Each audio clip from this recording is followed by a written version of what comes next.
ජුනි මාසයේ පළවෙනි සතිය කියන්නේ මගේ හාපැංචගේ උපන්දින සතිය. ඔන්ලයින් ක්ලාස් එකේ හිටියත් හරියටම රෑ 12 වෙද්දී මම එයාව ඇදගෙන ඇවිල්ලා බර්ත්ඩේ සර්ප්‍රයිස් එකක් දුන්නා.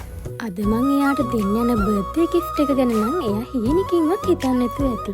මම එයාට කිව්වේ පොඩි බර්ත්ඩේ සෙලිබ්‍රේෂන් එකක් තියෙනවා මීගමේ හොටෙල් එකක කියලා. එයාට හොරෙන් මම බෑග්ස් රෙඩි කරගෙන අපේ කැන්ටර්බරි එකේ සැලෝන් එකට ගිහිල්ලා පෙඩිකියුර් එකක් කරගෙන ගෙදර ආවා. රෑ වෙද්දී මම හිමීට ලෑස්ති වෙලා එයාවත් ලෑස්ති කරගත්තා. එයාගේ ක්ලාස් ටිකත් ලස්සනට මැනේජ් කරගෙන.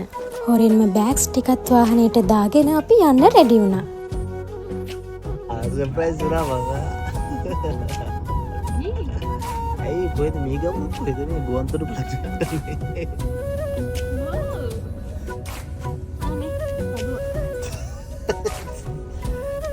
seriously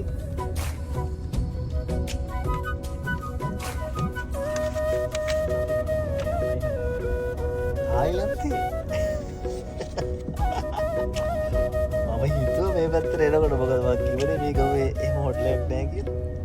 මෙච්චර ලොකු වැඩක් මට තනියෙන් කරගන්න පුළුවන් කියලා හිතුවද? නෑ, මේ හැම දෙයකටම සපෝට් එක දුන්නේ අපේ ට්‍රැවලින් පාර්ට්නර් සන්සෙට් වෙකේෂන්. ස්පීච්ලස් වුණා.